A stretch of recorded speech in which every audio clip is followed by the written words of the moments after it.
ये बालक एक ब्राह्मण का अपमान करेगा और जिसके कारण तक्षक सर्प के द्वारा डमसन से मृत्यु का इसको श्राप लगेगा। बता दिया। जो लोग ज्योतिष पर कभी कभी प्रश्न उठाते हैं कि ज्योतिष शास्त्र होता भी है कि नहीं, ये सब होता भी है कि नहीं, क्यों नहीं होता? भागवत जी में लिखा है। और भगवान के नेत्र हैं ज्योतिष, पर उनके ज्ञाता अच्छे होने चाहिए, जानकार अच्छे होने चाहिए। और दूसरी बात, जिज्ञासु के चित्त में हर बात को पूछने की जिज्ञासा नहीं होनी चाहिए। ये बता दो कल क्या होगा, ये बता दो परसों क्या होगा, आगे क्या होगा। ये इतनी ज्यादा ज्योतिष के पीछे भी नहीं पड़ना चाहिए। बहुत जरूरी हो तभी जाकर के ज्योतिष का आश्रय लेना चाहिए। विवाह आदि संबंधों में ज्योतिष का आश्रय लेना चाहिए। बालक के नामकरण आदि में ज्योतिष का आश्रय लेना चाहिए। गृह प्रवेश में ज्योतिष का आश्रय लेना चाहिए। लेकिन कई लोग हैं उनके पास दिन भर कोई काम ही नहीं है, वो पूछते ही रहते हैं अब क्या होगा, ये कैसे हो गया, ये काम बनेगा कि नहीं बनेगा, इनका होगा कि नहीं होगा। जो इतने ज्यादा ज्योतिष के पीछे पड़े रहते हैं, हम कह दें, हमारी बात किसी को बुरी ना लगे, फिर ज्योतिष उनको सही फलादेश देती भी नहीं है। इतना पीछे नहीं पड़ना चाहिए। अपने भाई जीवन एक ठाकुर जी ने पिक्चर बनाई है। अब पिक्चर में आप पहले ही पॉज कर करके आगे क्या हो रहा है देख लूं, अब इससे आगे क्या हो रहा है देख लूं। पिक्चर देखने का क्या फायदा? अनुभव करो क्या होगा। ठाकुर जी के नाम पर विश्वास करो, नाम का आश्रय लो, सब मंगल में होगा। तो इतना अधिक उसके प्रति लगे नहीं रहना चाहिए। और आपने ज्योतिष बताने वाले लोगों से कभी ये पूछा, हाथ देख के बताइए ठाकुर जी कब मिलेंगे हमारे जीवन में? जैसे पद्मनाभ दास जी को मथुराधीश जी प्राप्त हुए, श्रीमद वल्लभाचार्य जी को महाप्रभु वल्लभाचार्य जी को श्रीनाथ जी प्राप्त हुए, हितरवंश महाप्रभु को राधा वल्लभ जी प्राप्त हुए, गोपाल भट्ट गोस्वामी जी को राधा रमन लाल प्राप्त हुए। नहीं कि ये बताओ हमारी हाथ की रेखा देख हमको ठाकुर जी कब मिलेंगे, पूछा कभी? ऐसी भावनाओं के लिए तो ज्योतिष का हमने आश्रय कभी नहीं लिया। श्री जी कब कृपा करेंगे? केवल अपने जीवन सुख के बारे में पूछते रहते हैं। इसीलिए ज्योतिष शास्त्र की वो गरिमा महिमा बन नहीं पाती जो होनी चाहिए। नाम पर भरोसा करके जीजिए, और बहुत आवश्यक पड़ने पर ही ज्योतिष शास्त्र के द्वारा उसका समाधान पूछिए। यहां पर युधिष्ठिर आदि ने पूछा कि ये बालक के अंदर सब गुण ही गुण है, कोई अवगुण नहीं है। तब बताया, बोले महाराज तक्षक सर्प के डमसन से इस बालक की मृत्यु होगी और ये ब्राह्मणों का अपराध करेगा। लेकिन आप बिल्कुल निश्चिंत हो जाइए। बोले क्यों? प्रपत्स्यत उपश्रुत्य मुक्त संग पदम हरे। भले ही तक्षक सर्प से इसकी मृत्यु होगी, भले ही ब्राह्मणों का अपराध इससे बनेगा, लेकिन एक सद्गुरु इसके जीवन में आएंगे और वो इसके जीवन में आकर के श्राप को और ब्राह्मणों के अपमान को भी एक आशीर्वाद बना करके ठाकुर जी की प्राप्ति करा देंगे। बंधुओं, सद्गुरु यदि जीवन में है, गुरु विशिष्ट रूप से यदि जीवन में है, तो निश्चित है विशाल से विशाल अपराधों को भी वो आशीर्वाद में परिवर्तित कर देते हैं। धीरे धीरे परीक्षित बड़े हुए, भगवान अपनी लीला पूरी करके स्वधाम चले गए। ये खबर जब पांडवों को पता चली तो पांडवों ने भी स्वर्गारोहण कर लिया। छोटे से परीक्षित को राज्य गद्दी पर बिठा दिया। धीरे धीरे परीक्षित बड़े हुए और फिर परीक्षित का विवाह आदि हुआ, जन्मेजय आदि पुत्र हुए, एक छत्र सम्राट हैं। एक दिन वन में निकले तब इन्होंने देखा कि काला काला व्यक्ति वृषभ यानी कि बैल के 3 पैर काट चुका है, चौथा पैर काट रहा है। जैसी तलवार निकाल के मारने के लिए पहुंचे, उसने चरण पकड़ लिए। बोले मुझे मत मारो। बोले कौन हो तुम? तब उस काले से व्यक्ति ने अपना परिचय दिया कि मैं कलिकाल हूं, कलयुग हूं। और ये वृषभ कौन है? बोले ये धर्म है। धर्म के 4 पैर होते हैं, सत्य, दान, दया और पवित्रता। अगर कोई व्यक्ति पवित्र नहीं रहता है, उसको धार्मिक नहीं माना जाता। पवित्र मतलब 3 बार नहाने वाला पवित्र नहीं होता, चित्त से पवित्र, चरित्र से पवित्र, उसको पवित्र माना गया, वो धार्मिक है। तो पवित्रता धर्म का लक्षण है। दया धर्म का लक्षण है। पर हम लोगों को दया स्पेसिफिक एक समय पर ही दया आती है। जैसे आजकल इन्फ्लुएंसर्स को बहुत दया आती है, जिनके पास कैमरा 24 घंटा ऑन रहता है, उनको बहुत दया आती है। ओहो, स्ट्रीट डॉग्स कैसे परेशान हो रहे हैं, पटाखों से ये हो रहा है, ये हो रहा है, देखो देखो दोस्तों क्या चल रहा है। कैमरा ऑन रहता है तो उनको दया ही आती रहती है सब लोगों पे। बेचारे बगल में 5 स्टार होटल की कमाई तो लाखों हो रही है, ये ठेला पे बैठे अंकल जी का कुछ नहीं, मैं इनको जा करके 5000 रुपए के पराठे खाऊंगा, वीडियो बना करके डाल। दया कर दी भैया उसने। वही इन्फ्लुएंसर फिर कुछ समय बाद करोड़ों कमा करके फिर मर्सिडीज ले आता है। दया से ही धन कमा रहे हैं। ठीक है, आप इन्फ्लुएंस कीजिए कि औरों को भी चित्त में दया आवे, लेकिन आजकल इन्फ्लुएंसर और इन्फ्लुएंस लोग इससे हो रहे हैं कि भाई मोटा पैसा है, हम भी बन जाते हैं। दूसरी दया हमको कब आती है? किसी व्यक्ति को सुखी देख करके कभी दया नहीं आती, दुखी व्यक्ति पे ही दया आती है।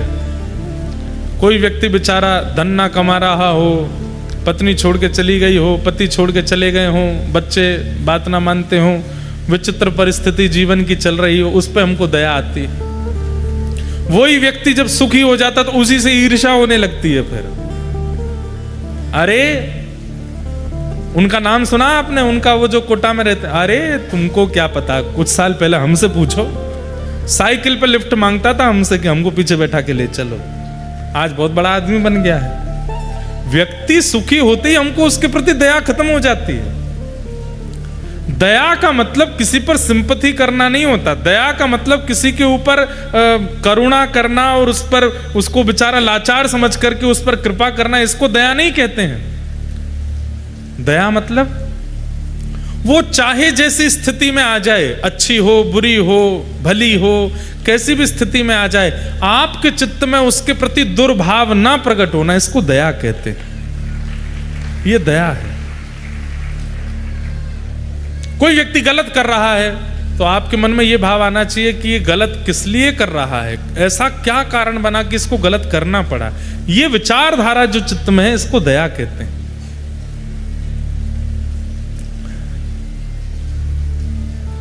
कलयुग ने चरण पकड़ लिए। हाँ, तो धर्म का दूसरा चरण क्या है? पहला चरण पवित्रता, दूसरा चरण दया, तीसरा चरण दान। कल मैंने दान के विषय में थोड़ा कहा था। और चौथा चरण है सत्य।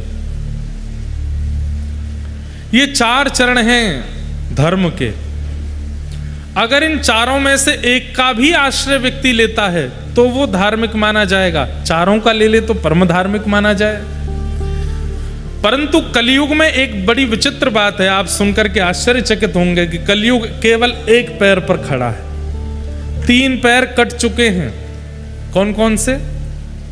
दया, दान और पवित्रता। ना तो कलयुग में लोग पवित्र हैं, ना कलयुग में लोगों के अंदर दया है, और ना कलयुग में लोग दानी हैं। कलयुग में केवल एक पैर है, सत्य। आप कहोगे महाराज जी रहने दो, इतना तो झूठ बोलते हैं सब संसार के लोग, फिर भी आप कह रहे हो कि सत्य। कितना भी झूठ बोलते हो, पर फिर भी झूठ बोलने वाला भी कभी कभी सत्य का आश्रय लेता है, कभी कभी अपने लिए सत्य चाहता है। चोर चकोरी करने के बाद, चोरी करने के बाद अपने 4 मित्रों के साथ चोरी करके आगे क्या कहता है? चलो भाई अब हिसाब बराबर करते हैं। उसमें भी सत्यता है। हमने 1 लाख रुपया चोरी किया तो इसका फिर विभाजन 4 लोगों में इतना इतना % होना चाहिए। परसेंटेज कैसे निकलेगा? सत्य से ही निकलेगा। तो सत्य का आश्रय किसी ना किसी रूप में कलयुग में व्यक्ति करता है, इसलिए धर्म अभी भी सत्य पर बचा है। बाकी कलयुग में दया, दान और पवित्रता, ये 3 करोड़ों की जनसंख्या वाले देश में गिनती हो जाए उंगलियों पर, इतने लोगों में ही होगी दया, दान और पवित्रता। राजा परीक्षित बोले, तुमने इसके 3 पैर काट दिए, अब 4था पैर काट रहे हो, निकलो यहां से, मैं तुम्हें नहीं करने दूंगा और तुम्हारा वध करूंगा। कलयुग बोला, आप मेरा वध नहीं कर सकते। सतयुग के बाद त्रेता, त्रेता के बाद द्वापर, और अब मेरी बारी है, मेरे को आना पड़ेगा। आप ब्रह्मा की बनाई हुई रीति को नहीं नष्ट कर सकते। अच्छा, तुम आओगे? बोले हाँ। तो फिर क्या करें? बोले मुझे कुछ स्थान दे दीजिए, मैं वहीं रहूंगा, उनके अलावा मेरा प्रभाव और कहीं नहीं होगा। आश्चर्य होगा आप लोगों को सुन करके, कलयुग के पास केवल 5 स्थान हैं, लेकिन फिर भी उसका प्रभाव पूरी दुनिया पर है। इसका मतलब क्या है? इन 5 में कहीं ना कहीं हमारे पैर गड़े हुए हैं। अगर कलयुग का प्रभाव मेरे ऊपर होता है तो इसका मतलब इन 5 में से कोई ना कोई स्थान उसको मैंने चुना हुआ है, इसीलिए कलयुग मुझ पर। इन 5 के अलावा 6वां एक भी स्थान नहीं है जहां कलयुग हो। और इन 5 स्थानों के नाम क्या हैं? द्यूतम, पानम, स्त्रियः, सूना, यत्रा धर्मश्चतुर्विधः, पुनश्च याचमानाय जात रूप मदात प्रभो। 5 स्थान। पहला स्थान जुआ। जुआ का मतलब क्या है? धन का असद व्यय, और या फिर धन को दांव पर लगाना।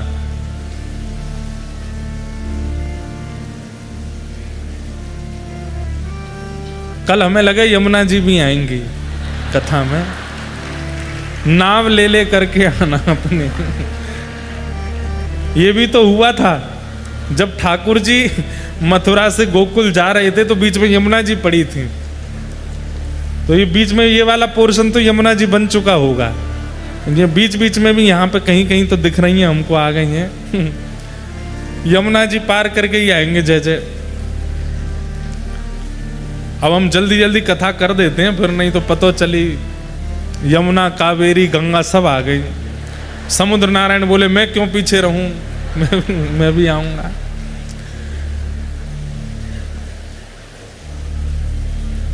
एसी बंद है, अब ठंडक कहां से आ रही है? तो बाहर से ही आ रही है। परमानेंट एसी चला है आज तो। ध्यान से सुनो, द्यूतम यानी कि जुआ। धन को जब हम दांव पर लगाते हैं उसमें कलयुग का निवास है। पानम, मद्यपान, उसमें कलयुग का निवास है।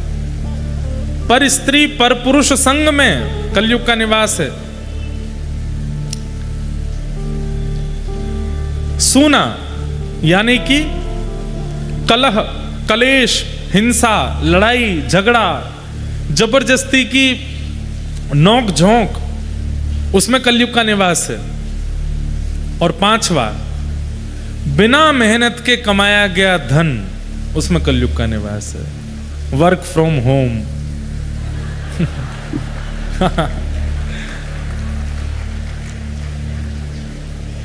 बॉस को पता है कि सारे मेरे कलीग्स इकट्ठे हो गए हैं, पर ऑफिस जाने के नियम होते हैं, नहा धो के जाना चाहिए। पता चले नहाए ही नहीं है, सुबह उठ करके बाल वाल काट करके वीडियो कैमरा ऑन कर देते हैं, वहीं पढ़ रहे हैं। स्टडी फ्रॉम होम, बच्चे घर से ही पढ़ रहे हैं। मतलब एक प्रकार से आप परिश्रम कर नहीं रहे जो पारिश्रम होना चाहिए, और उसके बदले मिलने वाला धन भी कमा रहे हैं, उसके बदले मिलने वाली चीजें। ठीक है, लॉकडाउन के समय पर आवश्यकता थी, इसलिए आपत्तिकालीन मर्यादा नास्ति, आपत्ति काल में कोई मर्यादा नहीं होती। लेकिन अब तो आपत्ति नहीं है, उसमें भी आप अगर उस क्रिया को कर रहे हैं केवल अपने सुख के लिए, कोई कंडीशन नहीं है, पर यह है कि घर पे बैठने को मिलेगा, सोने को मिलेगा, खाने पीने को मिलेगा, इसलिए घर पे से ही काम कर लें, वो उससे फिर जो धन कमा रहे हैं ना आप, वो उचित नहीं है। ये तो मैंने एक जरिया बताया। अनीति से कमाने वाले धन के बहुत प्रारूप हैं और उनसे लोग धन कमाते हैं। उसका प्रभाव जीवन पर पड़ेगा। ये 5 स्थान हैं बंधुओं, द्यूतम पानम स्त्रियः सूना और जात रूप मदात प्रभो, अनीति से कमाया गया धन। इन 5 में यदि आप किसी एक में भी प्रविष्ट हो गए तो कलयुग पूरा पूरा आपके जीवन में आएगा। कलयुग आ जाए तो उससे निवृत्ति का कारण क्या है, साधन क्या है? केवल और केवल सत्संग और गुरु कृपा। अगर ठाकुर जी की कृपा हो गई, गुरु की कृपा हो गई, सत्संग की कृपा हो गई। कल एक व्यक्ति आए 2028 में, उनके यहाँ हम कथा करने वाले हैं। पास में ही कोई एक स्थान है, यहाँ से है 100 किलोमीटर के आसपास। कल वो मिलने के लिए आए तो बोले, प्रारंभ ही यहीं से किया, महाराज जी दुनिया में ऐसा कोई पाप नहीं जो मैंने नहीं किया, दुनिया में ऐसा कोई दूषित कर्म नहीं जो मुझसे नहीं हुआ, मैंने सब कुछ किया है। पर मैंने कि भैया तुम्हारी तन की स्थिति और जिस हिसाब से तुम बैठे बोल रहे हो उससे लगता तो है नहीं कि तुम्हारे अंदर कोई दोष होगा। मैंने कहा कब से परिवर्तन आया? बोले सितंबर में कथा सुनी थी पहली बार, सितंबर से लेके आज तक प्रत्येक कथा सुनता हूं मैं, हर कथा। और महाराज वो बोले कि महाराज जी जब मैंने कथा सुनना प्रारंभ किया तो मुझे आपसे डर लगता था। मैंने कि कैसे? बोले जब मैं फोन खोलता था तो आपका कोई वीडियो दिख गया, कोई कथा दिख गई तो मैं डर जाता था। बोले इनको सुनूंगा तो फिर मुझे बदलना पड़ेगा, लेकिन मेरी स्थिति ऐसी कि डर भी लगता था और मन में होता था कि सुन तो लूं, बोला क्या है। और फिर मैं जैसे सुनने बैठता था फिर वो एडिक्शन की तरह फिर मैं सुनता था, पूरा ही सुनता था। और ऐसे कर करके डर डर के सुन के पूरी कथाएं सुन के आज प्याज लहसुन भी नहीं खाता, पूरा जीवन पवित्र कर लिया। सारे मित्र मुझे छोड़ करके चले गए, मेरे सबसे ज्यादा मित्र थे शहर में, आज एक भी नहीं है।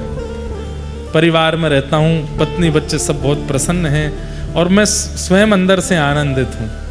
हमने कहा बहुत बढ़िया भैया, ऐसी कृपा सब पे नहीं होती, किसी किसी पे ही होती है कथा की। व्यक्ति बदल जाए, परिवर्तित हो जाए जीवन में। नहीं तो कई बार अति सामीप्य प्रभु के रहने वाले, अति सामीप्य कथा में रहने वाले, अतिथ्य सामीप्य महाराज जी के परिकर आदियों में भी परिवर्तन नहीं आ पाता।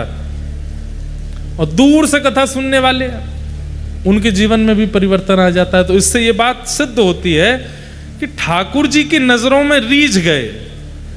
ठाकुर जी घूमते रहते हैं कथा में और देखते रहते हैं, जिस पे और दो ही लोगों को ज्यादातर पकड़ते हैं, या तो एक वो जो बहुत लंबे समय से भक्ति मार्ग में चल रहा हो, या फिर वो जो गलती से कथा में आ गया हो उसको पकड़ लेते हो। आ जा तो बताऊं मैं ऐसे मैंने बहुत देखे हैं, जो गलती से आ गए कथा में, गलती से सुन ली कोई कथा, कोई रील देख ली, ऐसे ही उसी से ही हो गए बस। मेरो मन गिरधर छवि पे अटक्यों, मेरो मन। कृष्णदास जी कहते हैं, सजल श्याम घन वरण लीन है, फिर चित अनत न भटक्यो, फिर चित अनत न भटक्यो। अच्छा ये भी, आपने कथा को चुना, आपने वृंदावन को चुना, आपने राधा रमण जी को चुना, आपने श्रीनाथ जी को चुना, तो आप अगर चुनोगे तो हो सकता है कि आप कभी कभी संसार के भी हो जाओगे, आप कभी कभी दूषितताओं के भी हो जाओगे, आप कभी कभी विषय वासनाओं के भी हो जाओगे। आप चुनोगे तो आप भटक सकते हो, लेकिन वे चुनेंगे तो नहीं भटक पाओगे। सजल श्याम घन वरण लीन है, फिर चित अनत न भटक्यो। कथा सुनते हैं लेकिन उल्टे सीधे काम भी कर लेते हैं, दूषित जगह पे चले भी जाते हैं, पी भी लेते हैं, उल्टा सीधा कर भी लेते हैं, पर कथा भी सुन लेते हैं। इसका मतलब आप चुन रहे हैं, ठाकुर जी आपकी ओर देख भी नहीं रहे हैं, क्योंकि उनकी कटाक्ष यदि आप पर पड़ गई, कुछ और करने लायक बचोगे नहीं। फिर एक ही रस में रहोगे, एक ही भाव में रहोगे। सजल श्याम घन वरण लीन है, फिर चित अनत न भटक्यो, मेरो मन गिरधर छवि पे अटक्यो। ये पंच स्थान है बंधुओं, इनसे बचो। राजा परीक्षित को एक दिन आखेट में वन में गए, वहां पर शमिक ऋषि का अपराध किया। उनके पुत्र श्रृंगी ने उनको तक्षक सर्प के द्वारा दंशन होने से मृत्यु होगी, 7 दिन में ऐसा श्राप दे दिया। राजा परीक्षित गंगा के तट पर आए, आकर के संत ऋषियों से कहा कि भगवान मेरे जीवन के 7 दिन बचे हैं, मुक्ति का उपाय बताओ। तब वहां पर श्री सुखदेव जी महाराज का आगमन हुआ। चरणों में प्रणाम करते हुए कहा कि भगवान जिसके जीवन के केवल 7 दिन बचे हैं उसको मुक्ति के लिए क्या करना चाहिए, कृपा करके आप मुझे बतलाइए। आहा, परीक्षित जी महाराज ने तुरंत आज्ञा कर दी।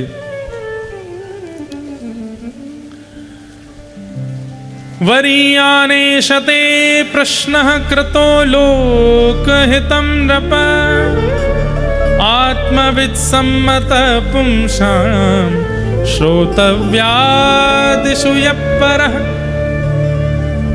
राजन, तुमने जो ये प्रश्न किया 7 दिन में मरने वाली की मुक्ति का उपाय क्या है,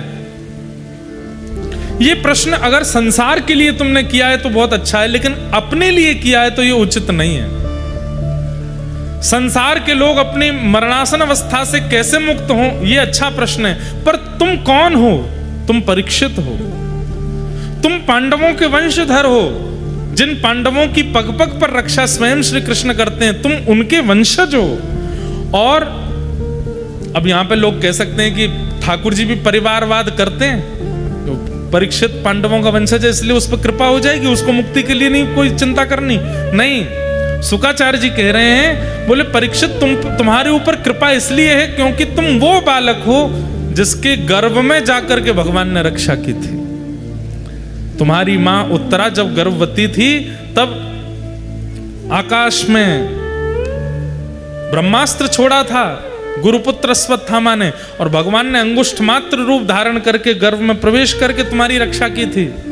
तुम वो बालक हो जिसके गर्भ में रक्षा भगवान करते हैं।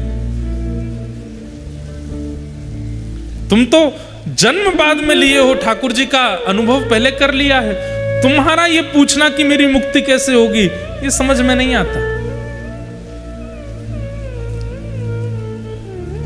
कोई धनवान पिता का पुत्र, उसके मन में खीर खाने की इच्छा हो जाए और वो सबसे पूछ रहा है मैं खीर कैसे खाऊंगा, खीर कैसे बनेगी? अरे तुम्हारे पिता पे कोई कमी है, 2 मिनट में बन जाएगी खीर। तो तुम वो भक्त हो जिसके गर्भ में ठाकुर जी रक्षा करते हैं और तुम मुक्ति के लिए पूछ रहे हो। अगर तुम्हारे ऊपर कृपा नहीं होती ठाकुर जी की तो ब्रह्मास्त्र ने नष्ट कर दिया होता गर्भ में ही, लेकिन ठाकुर जी चाहते थे कि तुम जीवित रहो, इसलिए तुम्हारी रक्षा की। आज तुम मुक्ति मांग रहे हो। तो बोले मुक्ति मांगने में दिक्कत क्या है? बोले मुक्ति अलग विषय हो जाता है। राजन, तुम मुक्ति मत मांगो। मुक्ति तो उसको मांगनी चाहिए जो नियम करता है, जो साधन करता है, जो धर्म करता है, कभी कभी अनुष्ठान करता है।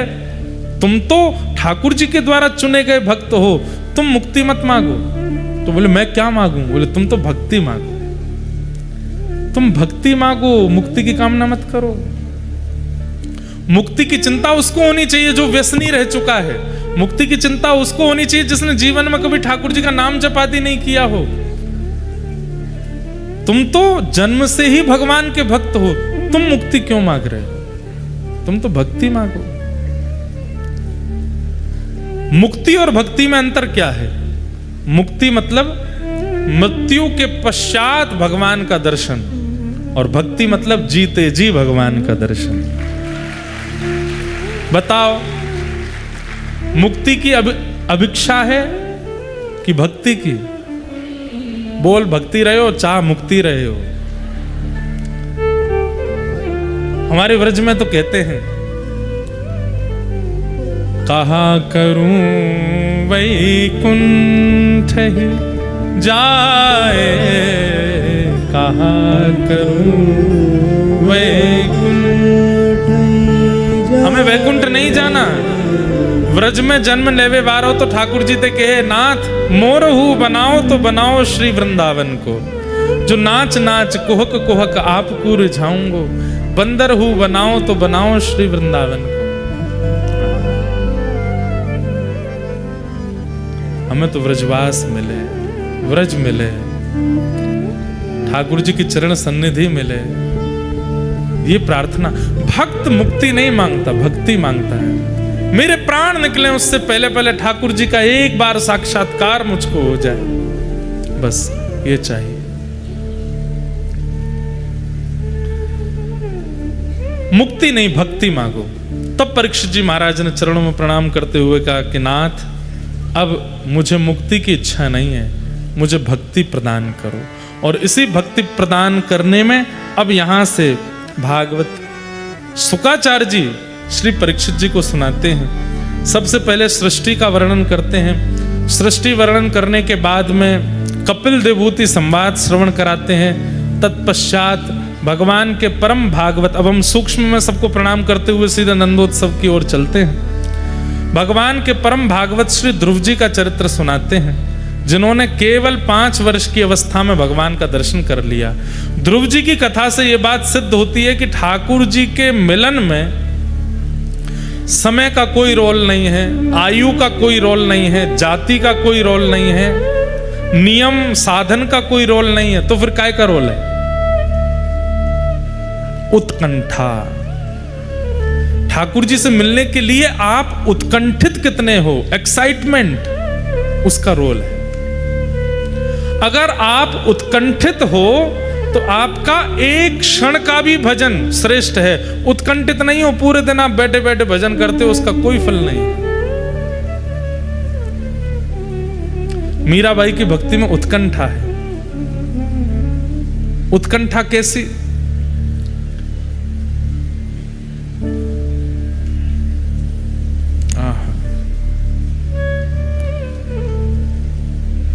जब मुकुट धारण कराती है ना मीराबाई, तो हृदय से लगा लेती हैं, कितना सौभाग्यशाली है, जय जय के शीश पर विराजता है।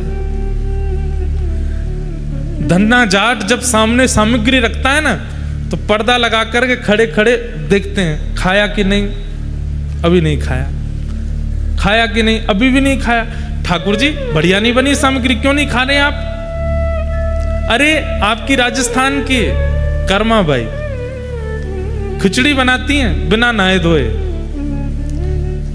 बाबा कह करके गए कि लाली बिना खिचड़ी को भोग लगाए कुछ पइयो मत। यूं नहीं कह के गए कि नहा धो के बनाना। सुबह उठती खिचड़ी बनाती है, दातुन करती रहती है, दातुन से चला देती है खिचड़ी को और पात्र में परोस देती है ठाकुर जी के आगे, पाओ। बीच बीच में कहती है, जय जय अच्छी नहीं बनी, नमक कम है, रुको मैं चख के देखती हूँ। ठाकुर जी के पात्र चख के देख ले, बनी तो बढ़िया, फिर क्यों नहीं खा? अच्छा घी चाहिए, रुको घी डाल दो, अब पाओ। नहीं पा रहे। ऐसी धन्ना जाट, उनकी कथा भी ऐसी है। 1 दिन 2 दिन बीत गए, ठाकुर जी ने प्रसाद नहीं पाया तो इन्होंने भी प्रसाद छोड़ दिया। बोले आप नहीं पाओगे तो हम भी नहीं पाएंगे।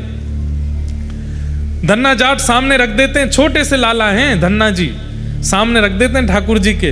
और इनकी कथा तो इतनी अद्भुत है, घर पे संत आए थे, शालिग्राम भगवान की सेवा करते थे। संत जब जाने लगे तो रोने लगे, बोले शालिग्राम जी तो मैं रखूंगा अपने पास। संत बोले शालिग्राम कैसे दूं? तो माता पिता बोले गुरुजी कुछ करो, ये तो रो रो के बेहाल है। तो संत ने क्या किया, एक शालिग्राम जी जैसे पत्थर ले आए, सिंहासन पर तो रख दिए पत्थर और नीचे रख दिए शालिग्राम जी। और धन्ना जी से बोले, अच्छा लाला सुनो, तुमको सेवक ठाकुर जी चाहिए कि राजा ठाकुर जी चाहिए? तो धन्ना जी बोले, हम सेवक ठाकुर जी क्यों लेंगे, हम तो राजा ठाकुर जी लेंगे। तो बोले सिंहासन पे जो बैठे हैं वो राजा हैं, नीचे जो बैठे हैं वो सेवक हैं। तो अपने शालिग्राम जी ले गए और वो सामान्य सा पत्थर दे गए धन्ना जी को, बोले ये राजा ठाकुर हैं। उनकी सेवा धन्ना जी करते थे। नई नई सेवा शुरू हुई थी तो रोज थाली लगाती मैया इनके लिए, ये ले जाके ठाकुर जी के आगे धर देते। बोले मैया ने आज ये बनाया, बना पाओ। नहीं पाते, ये बोले कि आप नहीं पाओगे तो मैं कैसे पाऊं? ऐसे ऐसे भक्त हुए हैं बंधुओं की, उनकी कथा स्मरण करके मन में ये भाव आता है कि हम लोग कहां हैं।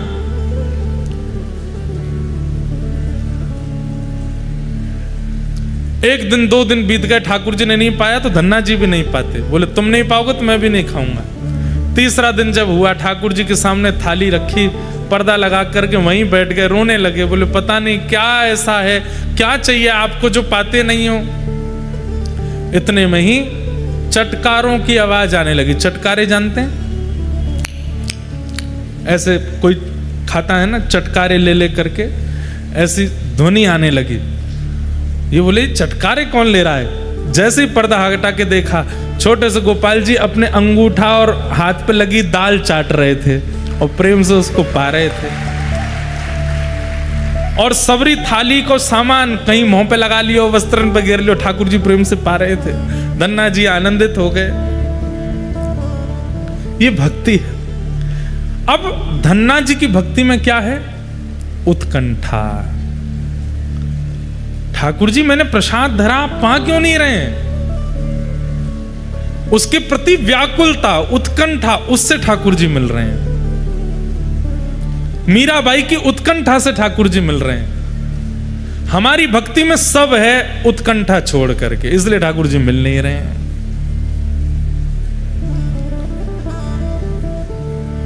बाईसा कहते हैं, थे के वो तो सावरा में मोर मुकुट बन जाऊं। बैठ जाओ। हमारे पास स्वर है, निष्ठा है, सर्वस्व है, पर उत्कंठा आ जाए तो उस उत्कंठा से भगवत प्राप्ति संभव है। श्री ध्रुव जी महाराज ने भगवान की स्तुति गाई और ठाकुर जी प्रसन्न होकर के प्राप्त हुए। मूल कारण ध्रुव जी की उत्कंठा है।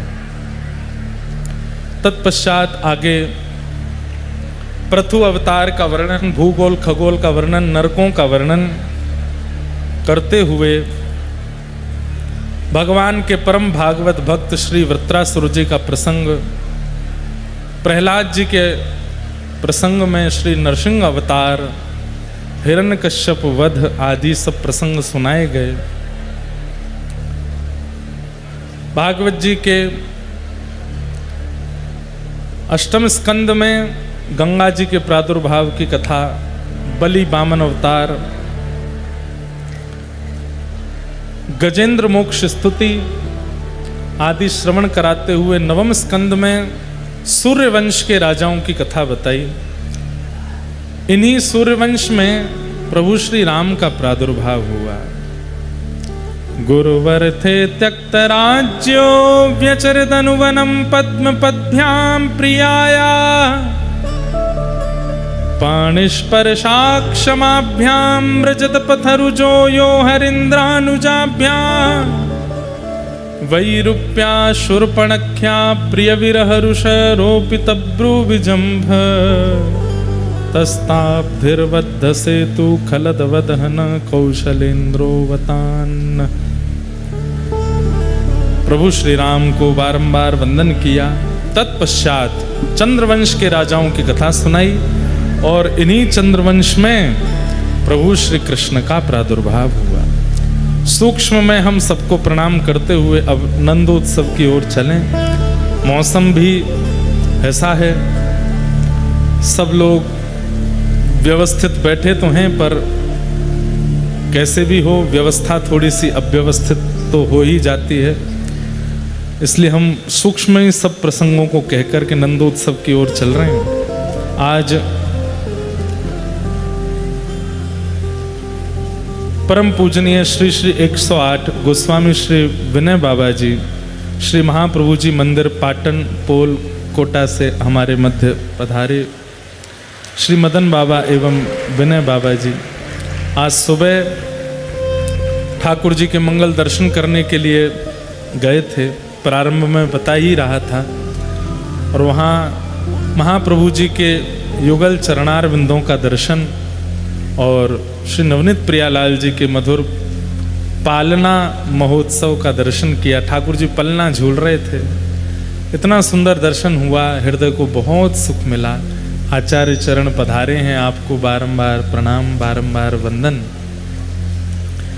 साथ ही श्री मदन जी दिलावर शिक्षा मंत्री राजस्थान सरकार वे भी पधारे हैं, उन्हें भी वंदन आशीर्वाद।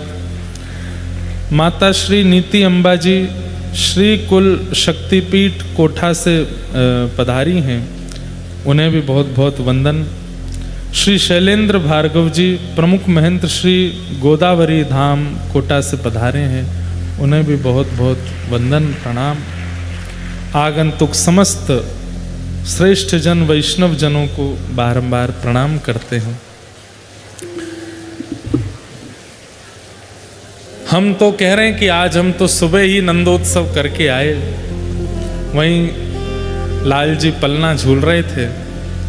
प्रिय नवनीत पालने झूले, श्री विठ्ठल नाथ झूलावे। ऐसा सुंदर सुख मिल रहा था, लग रहा था कि मानो वास्तव में नंद भवन में ही आए हैं और श्री लाल जी को खूब भाव से प्रिया जी के साथ में पलना झुला रहे हैं। पर अब कथा के क्रम में हम नंदोत्सव की ओर चलेंगे। चंद्रवंश में ठाकुर जी का प्रादुर्भाव हुआ। चंद्रवंश के राजाओं की कथा सुनाते हुए संपूर्ण कृष्ण कथा को 2 श्लोकों में सुना दिया परीक्षित जी को सुखदेव जी ने।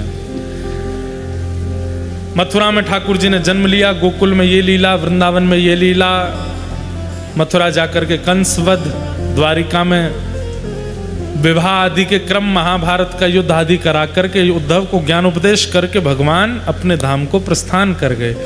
ऐसी कथा 2 श्लोकों में पूरी कृष्ण कथा सुना दी शुकाचार्य जी ने। परीक्षित जी चरणों में प्रणाम करते हुए कहते हैं, भगवान कथितो वंश विस्तारो भवता सोम सूर्ययो राज्ञां चोभय वंशानां चरितम परमाद्भुतम। हे नाथ, आपने इतने राजाओं की कथा मुझे विस्तार से सुनाई, मैं सबको श्रवण कर रहा था, पर वास्तव में इच्छा थी कि जिन्होंने मेरी प्राण रक्षा की, जिन्होंने मेरी कुल की रक्षा की, उन ठाकुर जी का मैं संक्षिप्त प्रसंग ना सुनूं, पूर्ण प्रसंग सुनूं। और दूसरा, आपने मुझे निवेदन किया था कि मुक्ति नहीं भक्ति मांगो, और भक्ति के लिए तो अपने आराध्य की लीला समझनी सुननी आवश्यक है। इसलिए कृपा करके आप मुझे संक्षिप्त मत सुनाओ, विस्तार से सुनाओ। संक्षिप्त सुना क्यों रहे थे? परखना चाह रहे थे, देखना चाह रहे थे कि परीक्षित 4 दिन से कथा चल रही है, ये भक्ति भाव में है कि नहीं। भक्ति तो है, पर अब भाव युक्त हुआ है कि नहीं, इसको विस्तार से लीला सुनने की इच्छा है कि नहीं। इस भावना की पुष्टि के लिए ये परीक्षा ले रहे थे। परंतु परीक्षित की भावना जान करके शुकाचार्य जी अति आनंदित हो गए और आनंदित होकर के बोले, राजन नैषाति दुस्सहा क्षुन्मां तत्योदमपि बाधते पिबन्तं त्वन्मुखाम्भोजच्युतं हरिकथामृतम्। परीक्षित जी महाराज कहते हैं, भगवान मुझे भूख प्यास नहीं लगती, मुझे आराम की आवश्यकता नहीं है। आपके मुख से निर्झरित ये मधुर कथा मैं श्रवण कर रहा हूं, इसी से मेरा पेट भर रहा है, इसी से मेरी प्यास बुझ रही है, इसी से मुझे आराम मिल रहा है। आप तो विस्तार से सुनाओ। शुकाचार्य जी महाराज कहते हैं, राजन तुम्हारी स्थिति बस देखना चाह रहा था, और अब तुम्हारी स्थिति ऐसी है कि तुम्हें व्रज की लीला में प्रवेश कराया जा सकता है। समझ में आई बात? व्रज लीला चित्त में धारण करने के लिए ऐसी स्थिति होना आवश्यक है। इस स्थिति को क्या कहते हैं? सर्वभूतेषु यह पश्येद भगवत भाव मात्मनः। जब कथा श्रवण को आवे और कोई चिंतन ही नहीं चल रहा चित्त में, घर में क्या चल रहा होगा, मेरे आगे कौन बैठ गया, पीछे कौन बैठा, इधर से कौन आ गया, ये क्या बोल गए, वो क्या बोल गए, उसने क्या किया, उसने नहीं। कथा प्रारंभ हुई तो विश्रांत तक अपनी चित्तवृत्ति व्यास की वाणी से हटे ही ना। ऐसे श्रोता जब बनते हैं तब ब्रज लीला में प्रवेश होता है। और सीधी बात कह दें तो भैया, जब तक गोपी नहीं बनेंगे तब तक व्रज की लीला में प्रवेश नहीं हो सकते। गोपी कौन? जिसका उठना बैठना सोना खाना हर स्थिति केवल कृष्ण है। यादो हने बहनने मथनो पलेप प्रेम खेंखनार भरुदितो क्षण मार जनादो। कहते हैं जब दूध काटती है ना गोपी, तो घर घर घर जो दूध की ध्वनि आती है उसमें भी कृष्ण कृष्ण कृष्ण कृष्ण कृष्ण बोलती है। मथनोपलेप, जब अपने घर में गोबर का चौका लगाती है तो जो पोंछा है उसको जब इधर उधर करती है तो सर सर सर जो आवाज आती है उसमें भी कृष्ण कृष्ण जपती है।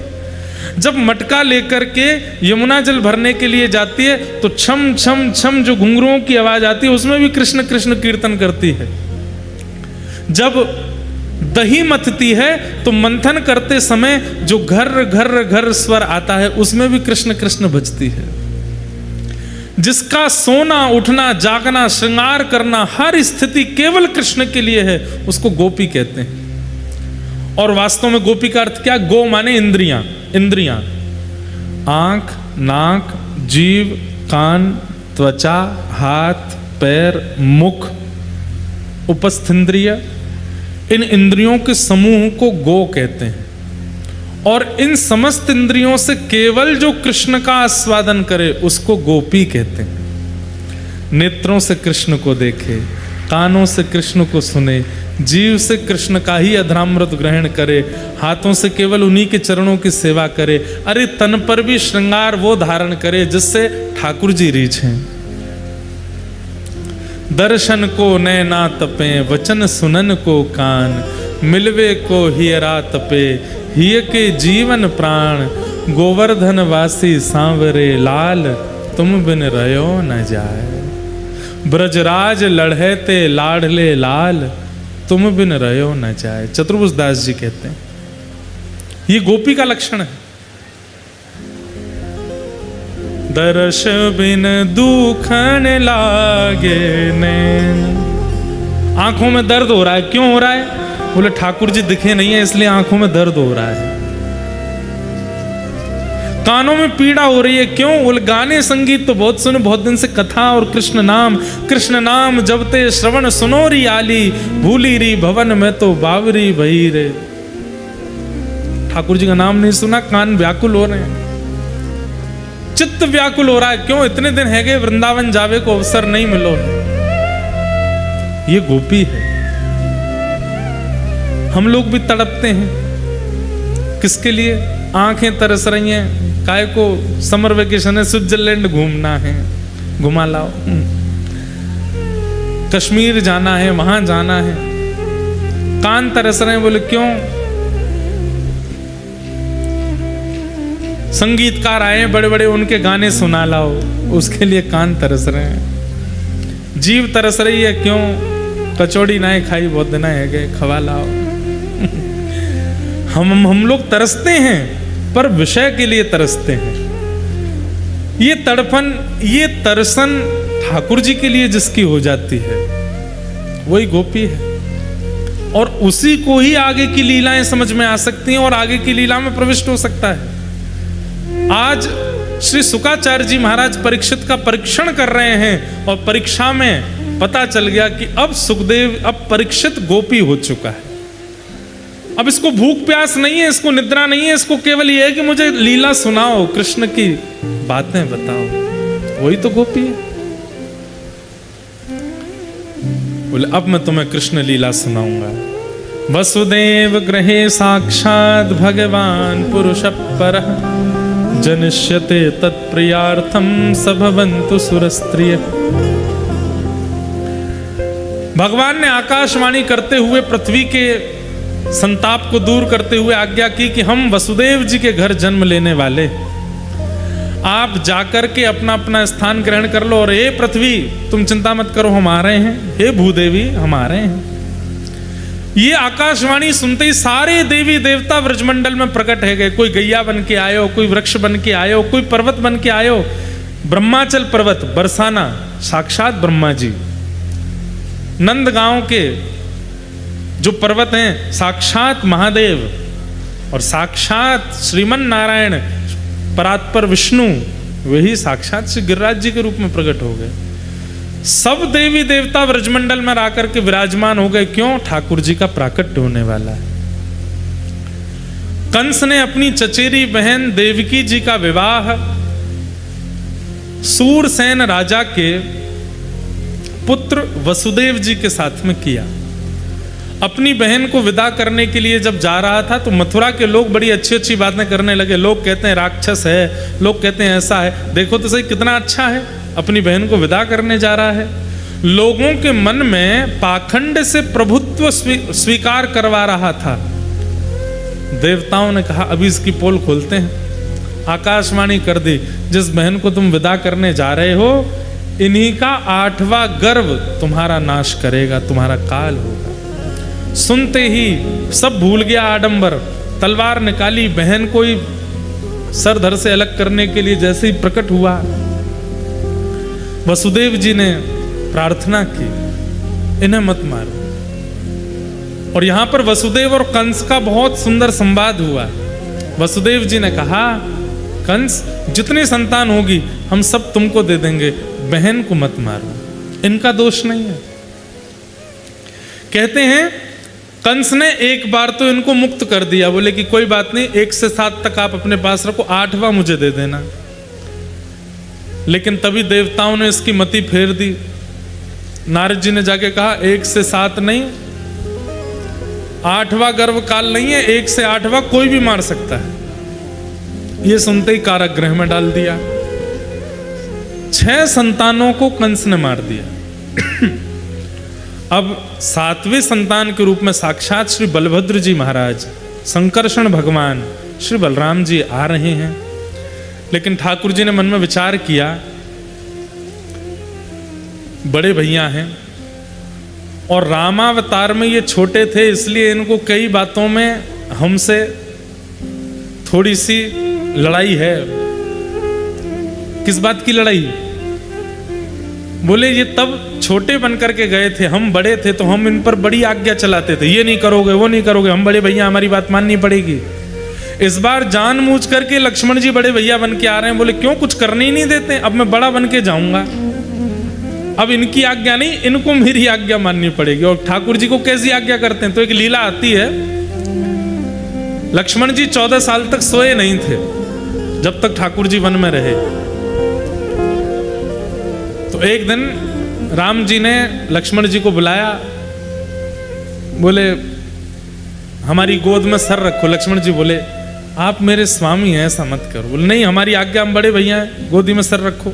लक्ष्मण जी ने सर रखा तो राम जी सर सहला रहे हैं, कभी हाथ दबा रहे हैं और कभी बीच बीच में लक्ष्मण जी उठे, भैया ऐसे मत करो, हमको पीड़ा हो रही। बोले हम बड़े भैया हैं ना, बात मानो हमारी, सो जाओ।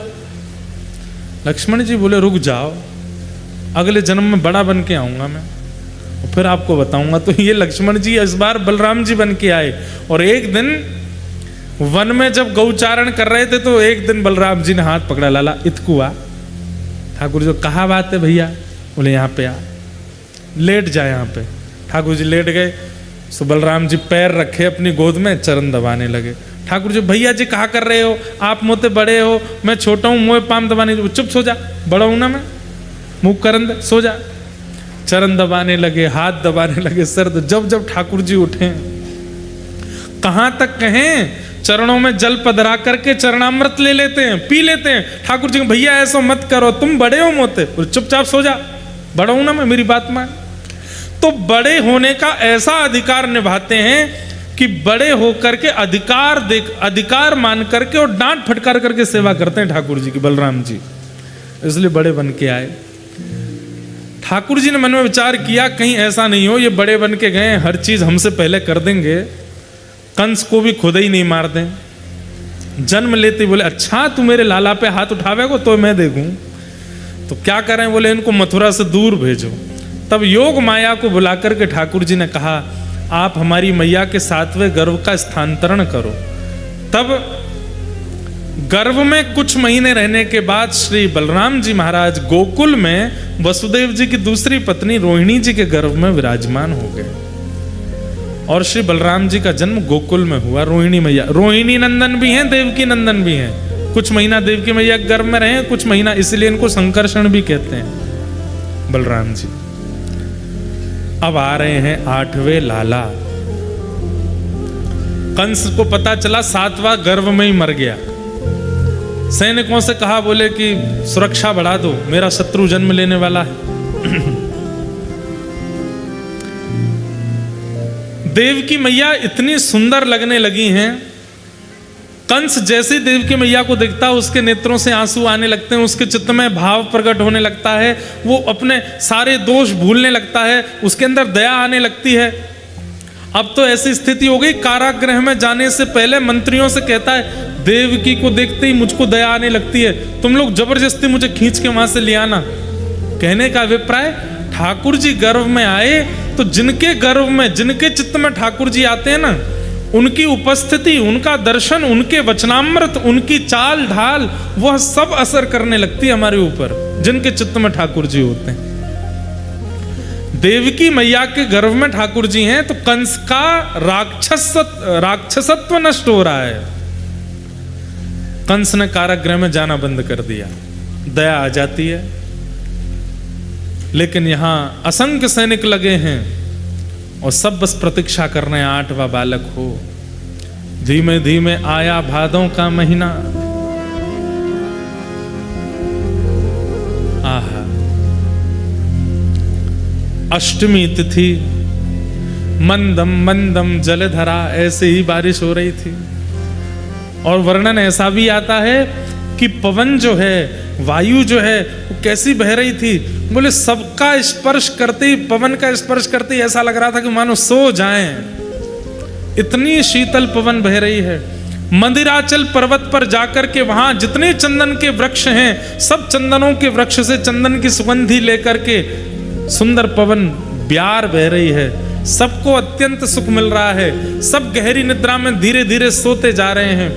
जितने द्वार में सैनिक खड़े थे, सब एक एक कोना पकड़ करके आंख बंद करके लेटे, सब सो गए। केवल 2 लोग जगे हैं, देवकी और वसुदेव। जैसे ही मध्य रात्रि हुई, आजकल घड़ी है, उस समय घड़ी तो नहीं थी, मध्य रात्रि, और जैसे ही मध्य के चंद्रमा हुए, उसी समय देवकी मैया के गर्भ से एक दिव्य तेज प्रकट हुआ और शंख चक्र गदा पद्म धारण करके साक्षात ठाकुर जी प्रकट हो गए। बोलो बाल कृष्ण लाल की, बोलो मथुराधीश की। यही जो ठाकुर जी गर्भ से प्रकट हुए, यही मथुराधीश आपके कोटा में विराजमान है, वही स्वरूप विराजमान है। कैसे हैं? हाथ जोड़ करके प्रणाम करो। तमद्भुतम बालकमंबुजक्षणम चतुर्भुजं शंख गदायुधायुधं श्रीवत्सलक्ष्मं गलसौभकौस्तुभं पीतांबरं सांद्रपयोदसौभगम्। इतने बड़े ठाकुर जी प्रकट हुए, हाथ में शंख चक्र गदा पद्म लेकर के आए हैं, पीतांबरी पहनी है, गले में कौस्तुभ मणि है। देवकी मैया तो प्रणाम करने लगी, चरणन को छू करके दंडवत करने लगी। ठाकुर जी पीछे हटे, मैया आप मुंह को प्रणाम काय को कर रही हो? पूर्व जन्म की आपकी तपस्या से प्रसन्न है करके आपने वर मांगो कि मेरे यहाँ लाला बन के आओ, देखो मैं आपको बालक बन के आ गए हो, और बालक को तो गोद में खिलाए हो जाए, आप मुंह को प्रणाम कर रही हो। वो जय जय आप बालक बन के नहीं आए हो ना, पिताजी बन के आए हो, या हमारे प्रणाम कर रही हैं। शंख चक्र गदा पद्म लेके बढ़िया सुंदर पीतांबरी पहन करके गले में कौस्तुभ, ऐसे कोई बालक जन्म लेता है? 2 भुजा वारो बालक होवे, रो तो भयो जन्म लेवे, और जन्म लेते ही वस्त्र नहीं होते उसके तन पे। आप तो बिल्कुल आती ऐसे खड़े है गए हो, अब आ ही नहीं रही भावना बालक वाली। ठाकुर जी बोले, मैया हमको लगे कि मामा कंस जन्म लेते ही मारवे आ जाए, हमारे हम तो शंख चक्र लेके आए हैं कि आती आपको देख लेंगे। देवकी मैया ने करुणा में एक बात कही, तो फिर जन्म कंस के लिए लियो है कि मेरे काजे लियो है? कंस के लिए लियो है तो हाथ में शंख चक्र हैं, मेरे काजे लियो है तो लाला बन जाओ। ठाकुर जी बोले, मैया जन्म तो आपके काजे लियो है, लेकिन हम भूल करें, भक्तन से भूल थोड़ी हो गए। हमारी भूल को भी जो सुधारे वही तो भक्त हैं। इतने में ठाकुर जी छोटे से लाला बन गए। लेकिन ठाकुर जी ने आज्ञा पहले ही कर दी, मैया तो फिर एक काम करो। बोले कहा मैं लाला तो बन जाऊंगा, पर यहां रहूंगो तो सवेरे हैते ही कंस आवेगो और वाकू मारवे के काजे फिर मोकू बल दिखाना पड़ेगा, नेकाद हाथ पांव बड़े करने पड़ेंगे, वो आपको स्वीकार नहीं है। तो फिर एक काम करो। बोले कहा मैं अभी लाला बन जाऊंगा, मोकू गोद में लेते ही बाबा की हथकड़ी बेड़ी सब खुल जाएंगी, सबरे द्वार दरवान सोए हैं, सब किवाड़ खुल जाएंगी। मोकू ले जा करके अबई अबई गोकुल में नंदरानी यशोदा ने लाली को जन्म दियो है। वो लाली कोई और नहीं है, योग माया है, वैष्णो देवी है। वहीं जाकर के मोकू सुला के वह लाली को लाके कंस को पकड़ाए देंगे और फिर वो लाली देख लेगी क्या करना है कंस को। 11 वर्ष कछु दिना में ब्रज में रहूंगो मैया, मां चकाचक मक्खन मिश्री पाऊंगो, ब्रजवासी से प्रेम करूंगो, ग्वाल बालन संग खेलूंगो, गैया चराऊंगो। मैंने इतने अवतार लिए, कोई ज्ञान परक अवतार हो, कोई वैराग्य परक अवतार हो, जो मेरो प्रेम परक अवतार है। यहाँ मैं अपनी प्रभुता भूल करके ब्रजवासी को संग आनंद करूंगा। और फिर मैया 11 वर्ष बाद जब नेक मेरे हाथ पांव नेक बड़े हो जाएंगे, फिर आकर के या मामा को देखूंगा। आपको 11 वर्ष को वियोग सहनो पड़ेगा। देव की मैया नेत्र सजल हो गए कि ठाकुर जी जन्म लेते ही जा रहे हैं। लेकिन फिर ठाकुर जी बोले मैया वाके बाद 100 वर्ष से अधिक तक मैं आपके पास ही रहूंगा, आप चिंता मत करो, कछु साल के लिए मुझको जानो पड़ेगा। देव की मैया ठाकुर जी को जैसे ही हाथ में लिया, वसुदेव जी की हथकड़ी बेड़ी सब खुल गई। एक डलिया में लेकर के निकल पड़े गोकुल की ओर।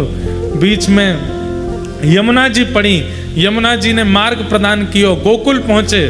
गोकुल में भी सब गहरी नींद में सोए हैं। नंदरानी यशोदा जी के बगल में नेक्सी सी लाली, वाक की जगह ठाकुर जी को लिटाई करके लाली को लेके वापस आए गए। वापस आकर के लाली ने रोना शुरू कियो, सब दरबान उठ गए, कंस उठ करके आयो। बालिका को लेकर के जैसे ही पृथ्वी पर पटका, अष्टभुजी देवी भद्रकाली प्रकट हो गए और कंस को कह दिया,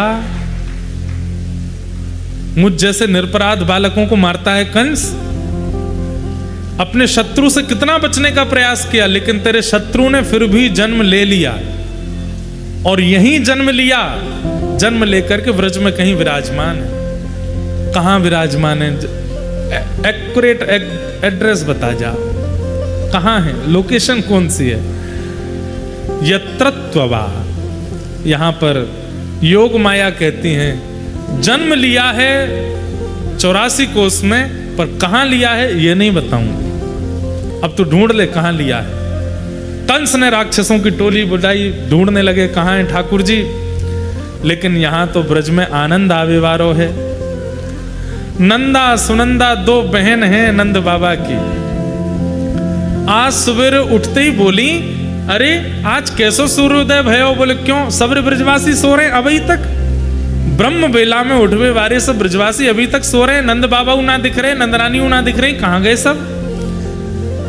अरे कहीं ऐसा तो ना रात में कछु भयो हो, हमारी भाभी नंदरानी अभी अंतिम महीना ही चल रहा है, कहीं ऐसा तो नहीं रात में जन्म ली हो, यही मारे बाहर नहीं आई, चल के नंदालय में देख के आमे। भीतर जैसे ही गए तो नंदरानी गहरी निद्रा में सोई हैं, सब सहचरी सखा सब सोए हैं और बगल में नीलमणि जैसे लाला सोए।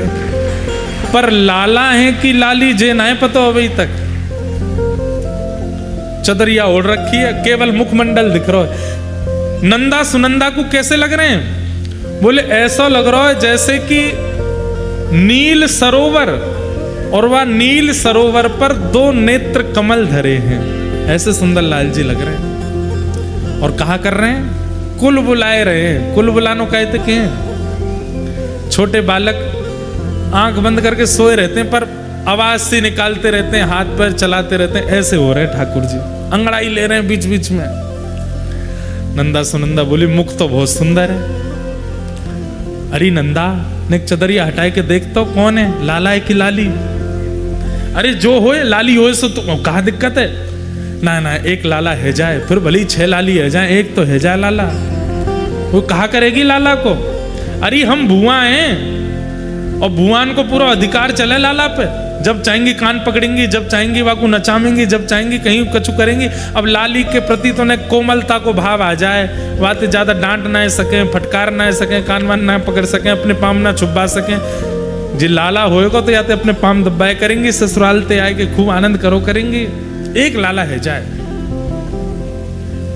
नंद बाबा वयोवृद्ध है गए, 9 लाख गैया हैं, इतने संत आमे, कोई एक सेवक तो होना चाहिए ना, एक लाला। अच्छा तो एक काम कर, 21 बार हरिशरणम को जाप करके फिर चदरिया हटामेंगे। हरिशरणम हरिशरणम हरिशरणम हरिशरणम हरिशरणम करके जैसे ही चदरिया हटाई महाराज है गया है गया है गया है गया है गया है गया है गया है गया है गया है गया। जैसे ही है गयो चिल्लाने लगी, एक दूसरे को मोहब्बत क्यों, अभी हल्ला मत कर, भाभी उठ जाएंगी, इनते पहले ये खबर पहले भैया को मिलनी चाहिए, जल्दी दौड़ के चलो। नंद भवन से बाहर निकली, अब तो पूरे गली मोहल्ला में हल्ला करती जा रही है गया है गया है गया है गया है गया है गया। ब्रजवासी बोले कहा भयो, पूछो कहा भयो, है गया है गया है गया है गया है गया है गया। मैं ना बता रहा हूं कहा भयो। ऐसे ही नंदा सुनंदा भी कहती जा रही, हम ना बता रही है गयो, बोले भयो कहा भैया। पीछे पीछे सब ब्रजवासी दौड़े, गौशाला में नंद बाबा के पास जाए करके नंदा सुनंदा दोनों ने नंद बाबा घेर लिए। हजारों ब्रजवासी इकट्ठे है गए, कोई दही मथती भई आ गई, कोई आटो मारती भई आ गई, हाथ में आटे लगे, दही लगो, सब सामान लगो, कोई गोबर थापती भई आ गई। और सबरी आए के कह रही है एरी नंदा सुनंदा पूरे गोकुल में हल्ला कर दियो है गयो कौन भयो। नंद बाबा भी कहने लगे कौन भयो, इतकू देख लो इतकू देख लो। अरे रुक जाओ बहन जी, नेक रुक जाओ, अब इतने मत लुटाओ, पता तो चली ना भयो का है, तुमने लुटा पहले दियो। इतनी आनंद में भर गई, वो टोपी वोपी धर के लाई, सब लुटा दे पीछे। कैसे आनंद में आते हैं श्रोताजन। नंद बाबा बोले काय को चिल्ला रही हो, कहा भयो, सांस फूल रही है, नेत्रन से आंसू निकल रहे हैं। बोले बाबा आपने इतनी गैयान की सेवा करी, यमुना जी के इतने मनोरथ किए, ब्रजवासीन को ऐसा सुख प्रदान कियो, ब्राह्मणन की इतनी सेवा करी, सब ब्रजवासीन के आशीर्वाद सो, यमुना जी की कृपा सो, गैया की कृपा सो, आपके घर नीलमणि जैसो। आप लोगन को तो पता ही ना है भयो का, क्यों बोले फिर नीलमणि जैसो। अब सब कहे कहां भयो, अरे नीलमणि जैसो लाला भयो है। और जैसे ही सुनी महाराज लाला भयो है, नंद बाबा तो मचल गए, आनंदित है गए। सब ब्रजवासी सुने लाला भयो है, लाला भयो है। हवा की तरह बात फैल गई पूरे ब्रजमंडल में। नंद बाबा दौड़ करके गए, यमुना जी में स्नान कियो, पीली पगड़ी पहनी, पीले पटका पहने, ब्राह्मणन को निमंत्रण दियो, सब ब्राह्मणन ने जाके स्वस्ति वाचन कियो है। ब्रजवासी सब इकट्ठे है गए, घर के काम काज वहीं छोड़ दिए और सब कहा गा रहे हैं, हो ब्रज में है रही जय जयकार, नंद घर लाला जायो।